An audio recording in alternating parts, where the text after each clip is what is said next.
बाबा देवादिदेव महादेव का चरित्र कह रहा है। भक्ति विश्वास के साथ हो। एक बार देवादिदेव महादेव मां जगत जननी पार्वती जी के साथ में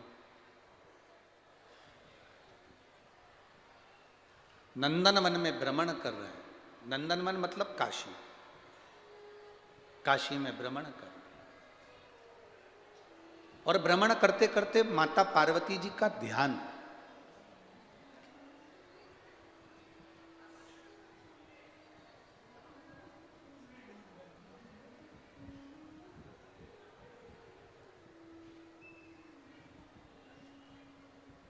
चिताभस्म की ओर स्थिर हुआ। एक बात ध्यान रखना, काशी को महाशमशान भी कहते हैं।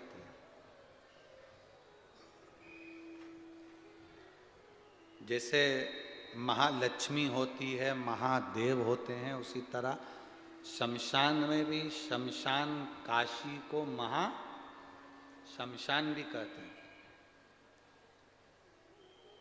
विरक्ति, ज्ञान, वैराग्य, ये सब काशी में निरंतर रमण करते रहते, निरंतर निरंतर।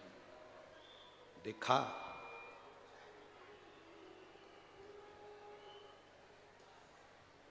चिताभस्म को देखकर माता पार्वती स्तुप्त हो गई, एकदम रुकी। कुछ देर के लिए मां पार्वती रुकी।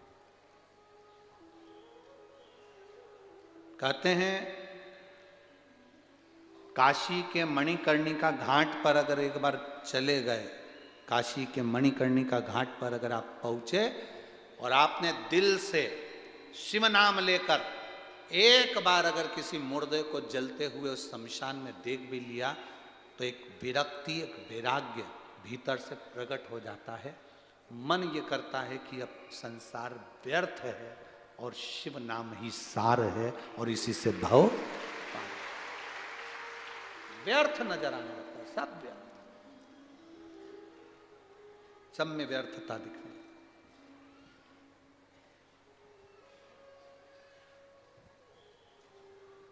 जैसे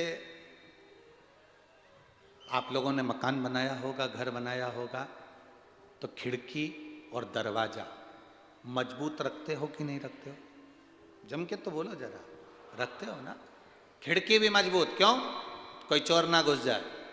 जरा जाली वाली लगी कि नहीं लगी? दरवाजा लगा कि नहीं लगा? दरवाजा भी मजबूत, कोई अंदर प्रवेश ना कर जाए, कोई घुस ना आ जाए। खिड़की और दरवाजे मजबूत होना चाहिए, कहीं उसके अंदर कोई प्रवेश ना कर जाए। उसी तरह शिव महापुराण की कथा कहती है, जब माता पार्वती जी स्तुप्त हो जाती हैं चिताभस्म को देखकर, तो देवादिदेव महादेव माता पार्वती को हाथ पकड़कर हिलाते हैं। पार्वती, हुआ क्या? क्या हुआ? पार्वती जी कहती हैं, ये चिताभस्म को देखकर मेरे मन में भाव उत्पन्न होता है। संसार मिथ्या, सब मिथ्या। शिव कहते हैं, पार्वती ऐसा नहीं, मृत्यु लोक में जन्म लेने वाले मनुष्य को अपने कर्म पूरे करना पड़ेगा और कर्म पूरे करने के बाद वो मेरी शरणागति में आ सकता है।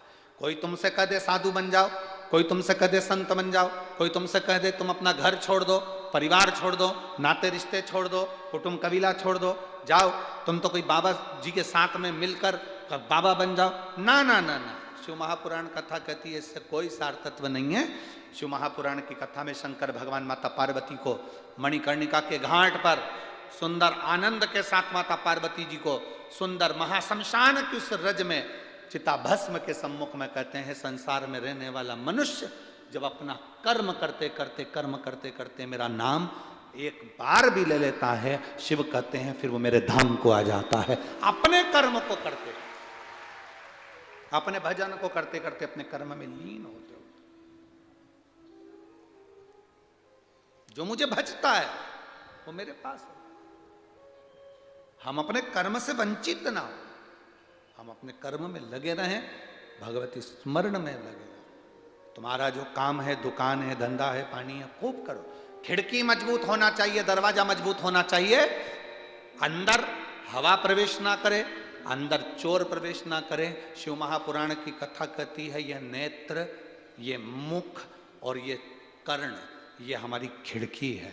सबसे मुख्य है हमारे ये कान, ये वो खिड़की है, वो दरवाजे हैं जिससे हमारे भीतर निंदा प्रवेश करती है, जिससे हमारा मन भटकता है, जिससे हम हर कहीं जाना पसंद कर जाते हैं। इन कानों को सही जगह रखो। जहां तुम्हें लगे शिव की निंदा हो रही है, कथा की निंदा हो रही है, शिव पुराण की निंदा हो रही है, शिव भक्त की निंदा हो रही है, किसी अन्य व्यक्ति की निंदा हो रही है, उस जगह पर अपने कानों को बंद कर कर वहां से दूसरी जगह चले जाओ, पर निंदा को श्रवण मत करो। इससे जो हवा प्रवेश करेगी वो हमारे भीतर के विश्वास को तोड़ देगी, हमारे भीतर के भरोसे को तोड़ देती, हमारे भीतर के विश्वास को तोड़ देती।